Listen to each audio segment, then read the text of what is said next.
Ni taarifa za hivi punde ambazo zinagonga vyombo vya habari asubuhi ya leo, ikiwa ni tarehe 14 mwezi Februari mwaka 2024.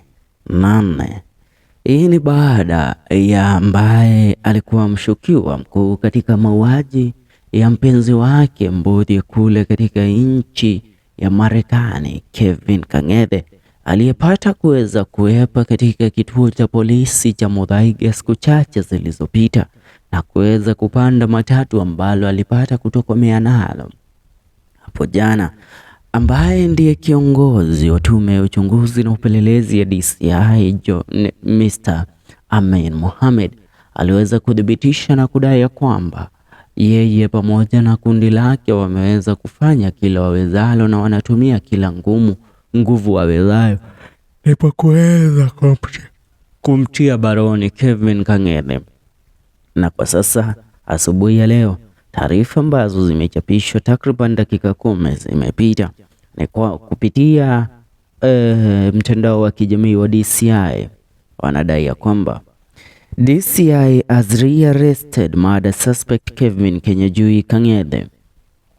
The wanted murder suspect Kevin KINYANJUI Kang'ethe, who escaped from police custody on February 14th, he has been arrested 2024 has been rearrested by detectives 7 days later.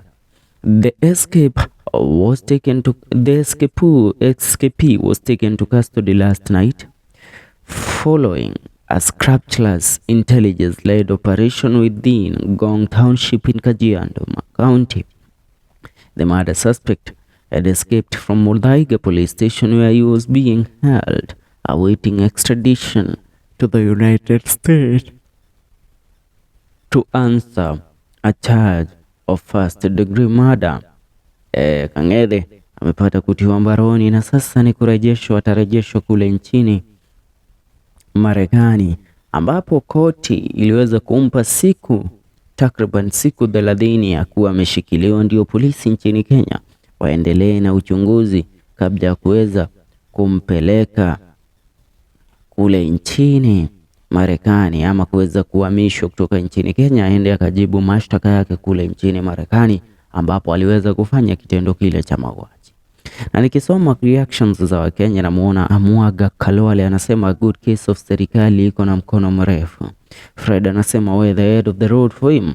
Psycho Sins anasema yani ameshindwa kujificha, failure he has failed Kenyans. What has he failed? This guy is a murder suspect. Aaron Vincent anasema hizo moves zenu tunazijua. Khalid anasema your effectiveness is the only reason that I have hope in this country.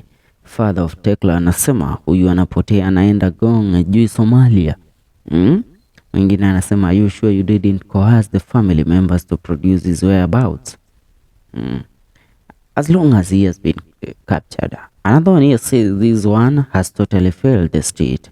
There is no way you will arrest me after escaping from police. There is an unmanned road to Tanzania via Olposimoru, Narok. I will by now be a resident of Loliondo, Ngorongoro region with a Masai shuka substituting the clothes. Mambo ni kama hayo, ila inaambiwa siku za mwizi ni 40 na 40 ikifika uwe wapi au wapi, mwisho siku utapata kukamatwa. Na Kevin Kang'ethe amepata kutiwa mbaroni. Ni hayo kwa sasa, tungane katika video zetu zijazo. Hii ni FM Show.